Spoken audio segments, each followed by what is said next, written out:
Eastern Sport Court, live from Golden One Center, actually. We are right here, right after the Kings just beat the Utah Jazz in an exciting game. De'Aaron Fox had 60 last night. He has 49 tonight. Yes, follows it up with a 49 piece. He could have had 50 if he would have made his free throws at the end. As said by Trey Lyles, yes. Yes. It was a very, very stressful game. A little bit too stressful in my opinion. I thought when the Kings were up 62-50 toward the end of the second quarter, we went to go get some popcorn. We thought, oh, okay, we're doing good. But the Jazz came back and made it a 1-point game before halftime. And then in the third quarter, they came all the way back and took a 10-point lead. We were like, what's going on here? But then they turned on in the fourth, just like they did last night.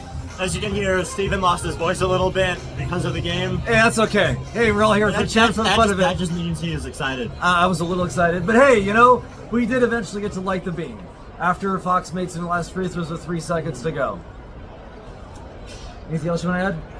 I think it's standout performance from, I forget his name right now, but number 17. Oh, from the other, Isaac Jones. Isaac Jones. Isaac Jones had came a really in. good game. Yeah, for his one of the first games of him actually playing. Yeah, meaningful minutes. Playing meaningful minutes in the last 2 minutes of the game, which is surprising. He played really good defense, and he also had the good sparks of offense that opened up the court for us. With not having Sabonis or DeMar DeRozan in this game, that's really important for us to have. Yeah, they were both out with back soreness. The rotations were really weird tonight with all the people out. It's like Keon Ellis didn't play a whole lot. They played Jordan McLaughlin. They played Isaac Jones. They played Mason Jones. Orlando Robinson got his first minutes of the game. He came in and actually made a 3. We were looking up, like, does he actually shoot threes? But I guess he does. So he scored 5 quick points when he came in the first half. Probably the question mark for the game is where's Keegan Murray? Like, he only scored, I think it was 5 points. Yeah, he scored twice for the whole game. Yeah, he scored 5 points. Only 2 Keegan Murray. A 3? Yeah, a 3 and a 2.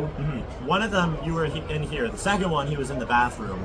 Yeah, the 3 it was right after halftime. First points after halftime. But we needed way more from Keegan Murray tonight. Made it too close of a game. But either way, we did get to chant "Light the Beam" at the end of the game. I've said multiple times, can we just have a nice, stress-free game for once? Because we're playing against I think it's 3-win Utah Jazz. They have the worst record in the Western Conference, and it took us almost the whole game to finally get the win. Other notable performances: Kevin Huerter.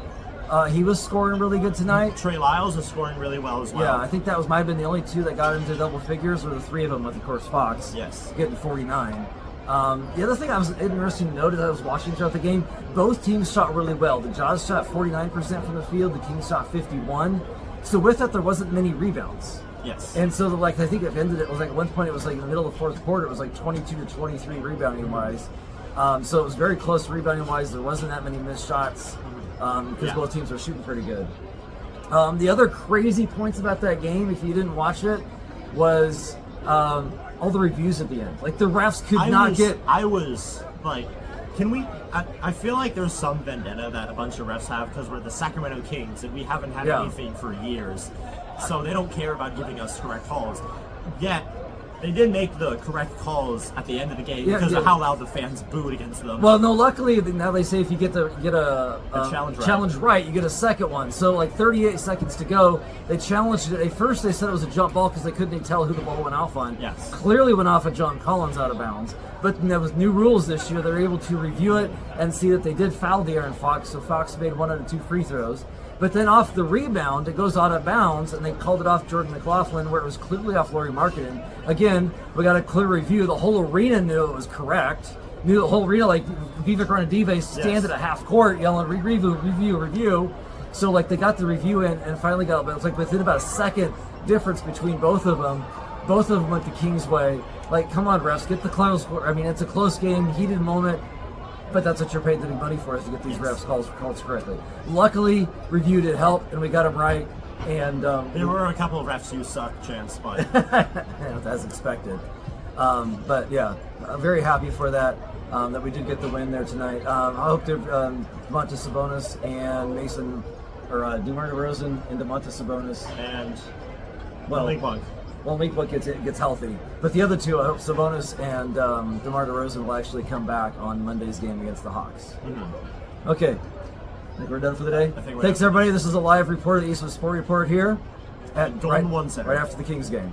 Thanks See you for later. watching.